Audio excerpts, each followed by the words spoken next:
Hi, Naomi Suzanne from Naomi's Home Health. This may be a little bit of a sensitive topic for some of you out there, but I want you to know how coffee may be affecting you. So drop in the comments give me a wave if you're a big coffee drinker, if you love your coffee. Tell me what you think in the comments. I'm happy. I love learning. I love seeing where you're all at because we're all so different. But this is just another view on coffee. I'm never going to tell anyone to not drink it, but I'm going to give you some information about coffee. I'll have a coffee every now and then. I only have coffee from a coffee shop. I don't have dry roasted coffee or anything, instant coffee that you get to have at home because of the way sometimes you get the chemicals to take out certain things in the coffee and dry it.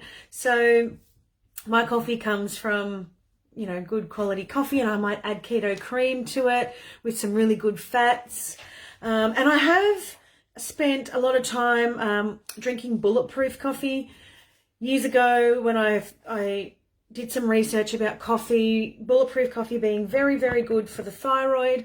I drank it for ages, every morning, exactly the way you're supposed to drink it, and it didn't really do a lot for me, actually. It affected my sleep.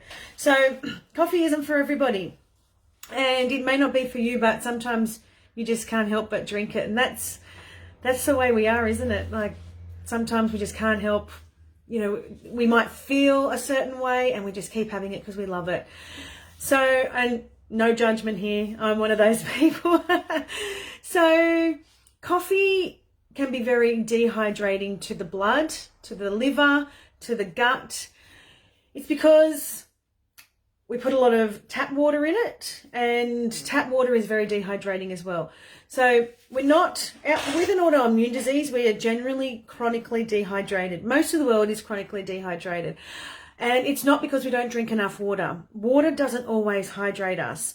Now, when we're drinking tap water, it's got loads of chemicals in it. It's got chlorine, fluoride, it's got heavy metals in it. It's got loads of things added to it. I think there can be up to anywhere between 8 and 12 chemicals added to tap water. So those things can chronically dehydrate us from the inside out. So signs of dehydration are low energy, like your skin looks dehydrated, you're not sleeping well, you have headaches, you're fidgety, you can get digestive issues, all sorts of things from dehydration. Now, drinking a lot of tap water that is not filtered can dehydrate you. Then when we have it in a coffee, because coffee's dehydrating, it can dehydrate us. Things to hydrate us are fresh fruits and vegetables. Raw veggies, fresh fruit. Now, with a lot of trends these days, with diet trends, keto, low carb, they omit a lot of fruits and vegetables. So we are reducing our the way we can hydrate ourselves.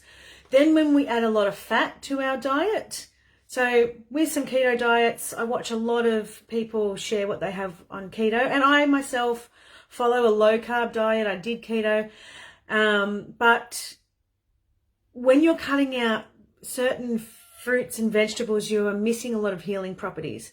And fruits and vegetables have healing living water in them. And that's what hydrates us. That gets into our bodies at a cellular level. So fruits and vegetables like cucumber, tomato, oranges, limes, lemons, watermelons, apples, very hydrating. So we should not be leaving any of those things out of our body. So when we omit them and then we add coffee to our body and we add fat to that in the form of dairy, cream, I see a lot of bacon, processed foods in keto diets. Not all keto diets are good for you. Like, there are different versions, but when we are looking at a keto diet, we should be looking at our body as a whole as well. And that is adding fresh fruits and vegetables that are raw to our body to hydrate it. When we cook our food, it dehydrates the food. Then we put it into our body and it can dehydrate us. Also, fatty foods, fried foods, a lot of gluten, dairy can dehydrate us as well. So what is important when you are drinking coffee? Are you having it with food? Never, never, never drink it on an empty stomach because it's really acidic. So it goes into your liver, goes into your gut, and we need alkaline going into our body. When we're putting the acid in, it's affecting our liver and our gut. So how does coffee make you feel within an hour, 2 hours of drinking it? Are you wired, jittery, talking 100 miles an hour? You feel, a bit of blurred vision. That means your liver isn't functioning properly and it's not processing the coffee properly either. So, plus we have adrenals, and coffee affects our adrenals. Regardless if you feel it or not, it still affects our adrenals. So it can give you a burst of adrenaline and cortisol, and then instead of our cortisol being produced in the morning, and then it comes down towards the end of the day and at nighttime when we're producing melatonin to go to sleep, we're having a really big burst of those hormones, and we're not producing melatonin when we should. So coffee can affect our sleep. Even if you have it at 8 o'clock in the morning, it can still affect your sleep at 9 and 10 o'clock at night. So if you're struggling to get to sleep, you've got restless legs, and anything like that, it can be the coffee that you're having during the day. So it's really important to understand how coffee makes you feel. And sometimes, we're still consuming things that make us feel rubbish. No judgment, but, let's look at how it makes us feel. Because there's so many reasons why some people can't have coffee. Like I said, I went on the bulletproof coffee trend, and it didn't help me at all, actually. I enjoyed it, but it didn't give me any healing properties or anything like that. So you may be one of those people.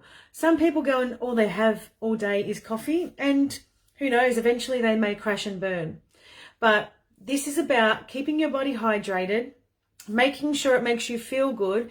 It's not affecting your digestive system, and it's not affecting your sleep. If you don't sleep well, you don't heal and you don't feel good, and you're not producing the right amount of hormones with cortisol, melatonin, serotonin, all those things.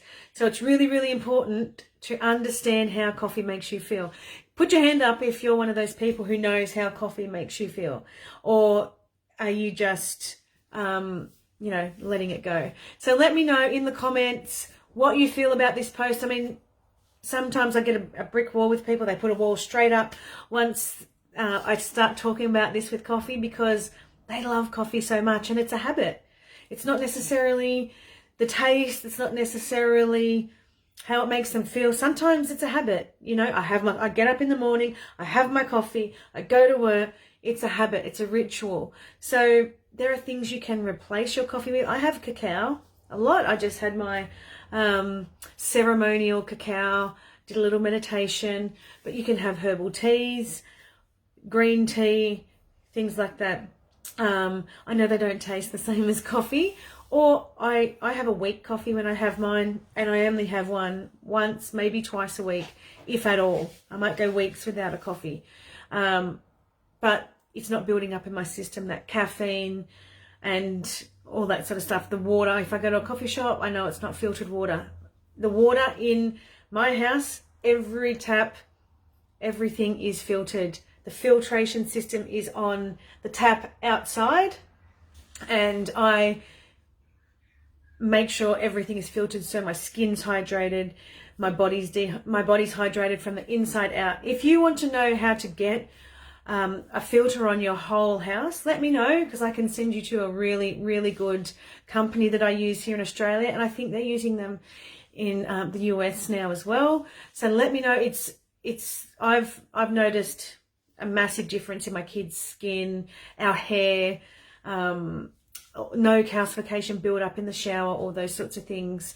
And it tastes way, way better. If we go out and have water, table water at a restaurant, you can smell it without even picking up your glass. You can smell the chemicals, you can smell the chlorine. You can have more chlorine in your tap water than in your pool. And because the reason that your pool smells very chlorine is because it's a big amount of water. But when you've got like a glass, and the concentration of chlorine, there is more in your glass from your tap than there is from the swimming pool. So when you add coffee to that, those two things are going to dehydrate you immensely, and you will not heal or feel better or feel energized if you are dehydrated. It's as simple as that. Let me know what you think. Let me know if it triggered you. I don't mind. And enjoy your day.